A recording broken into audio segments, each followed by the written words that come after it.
नए साल में नई चीजें होने जा रही हैं।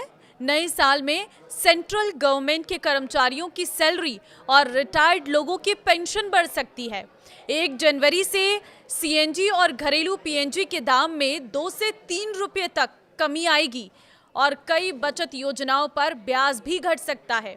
इसके अलावा 12 लाख की कमाई टैक्स फ्री हो जाएगी। 2026 में होने वाले 7 बड़े बदलाव आज मैं आपको इस वीडियो में बताऊंगी। नमस्कार, मैं हूं आपके साथ ममता तिवारी। आप देख रहे हैं न्यूज़ 18 का डिजिटल प्लेटफॉर्म। सबसे पहले सबसे बड़ा बदलाव जिसका इंतजार सभी कर्मचारियों को है वो है 8वें वेतन आयोग से बढ़ सकती है सैलरी। केंद्र सरकार ने 8वां वेतन आयोग लागू करने का ऐलान किया है। अभी टाइमलाइन नहीं बताई गई है, लेकिन ऐसा माना जा रहा है ये जनवरी 2026 से लागू हो सकता है।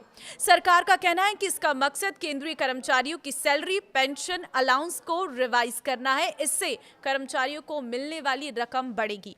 मान लीजिए 7वें वेतन आयोग के हिसाब से अभी आपकी बेसिक सैलरी 35,400 रुपये है, तो इसमें डीए और एचआरए के बाद ये करीब 65,500 रुपये हो जाती है। वहीं 8वें वेतन आयोग के बाद ये 1,10,000 के पार हो सकती है।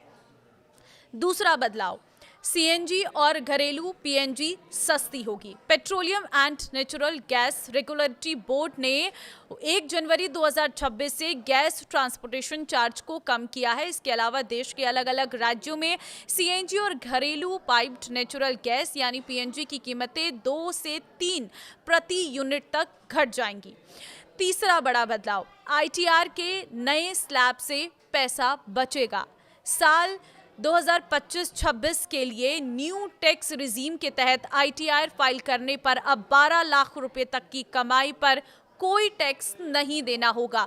नौकरी पेशा लोगों के लिए 75,000 के स्टैंडर्ड डिडक्शन के साथ छूट 12.75 लाख हो जाएगी।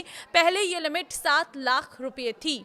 टैक्स एक्सपर्ट के अनुसार अब जिनकी सालाना इनकम 12 लाख रुपए तक है उनका 60,000 रुपए टैक्स बचेगा। वहीं 10 लाख रुपए की इनकम वालों के 40,000 रुपए बच जाएंगे। और इसके अलावा जिनकी सालाना इनकम 20 से 24 लाख तक है, न्यू रिजीम में उनके लिए 25% टैक्स स्लैब का शामिल किया गया है।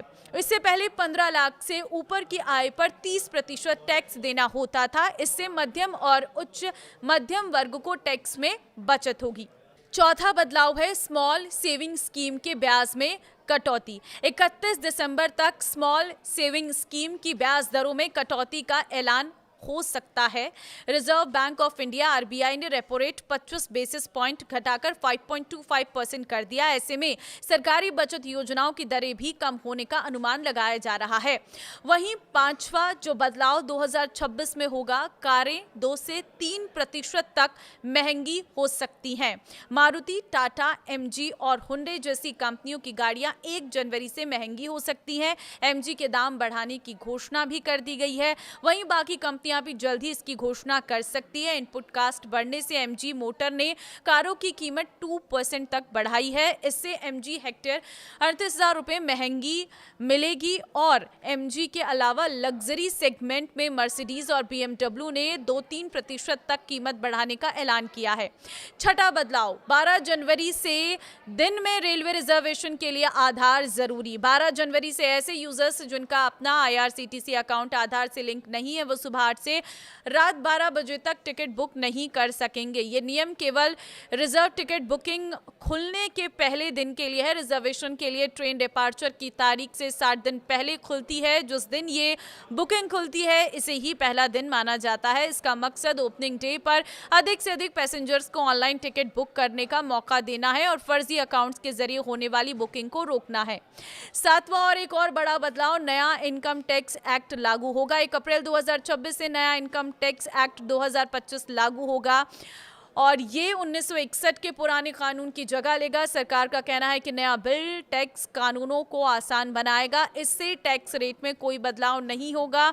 नए इनकम टैक्स बिल की 4 बड़ी बातें जान लीजिए। पहली बात तो यह है कि इनकम टैक्स बिल में असेसमेंट ईयर को टैक्स ईयर से रिप्लेस किया गया है। बिल के पन्ने 23 से घटाकर 622 रह गई हैं। हालांकि चैप्टर्स की संख्या 23 ही है। सेक्शन 298 से बढ़ाकर 536 कर दिए गए हैं और शेड्यूल्स भी 14 से बढ़कर 16 हो गए हैं। क्रिप्टो एसेट्स को अनडिस्क्लोज्ड इनकम के तहत गिना जाएगा। जैसे अभी नकदी, बुलियन और ज्वेलरी को शामिल किया जाता है। ऐसा इसलिए किया गया है ताकि डिजिटल ट्रांजैक्शन को भी पारदर्शी और कानूनी तरीके से कंट्रोल किया जा सके। बिल में टैक्स पेयर्स चार्टर को शामिल किया गया है, जो टैक्स पेयर्स के अधिकारियों को प्रोजेक्ट करेगा और टैक्स प्रशासन को ज्यादा ट्रांसपेरेंट बनाएगा। ये चार्टर टैक्स पेयर्स के हितों की रक्षा करने के साथ टैक्स अधिकारियों के अधिकारों और जिम्मेदारों को भी साफ करेगा। सैलरी से संबंधित कटौतियां जैसे कि स्टैंडर्ड डिडक्शन, ग्रेचुइटी और लीव एनकैशमेंट को अब एक ही जगह पर लिस्ट कर दिया गया है। पुराने कानून में मौजूद मुश्किल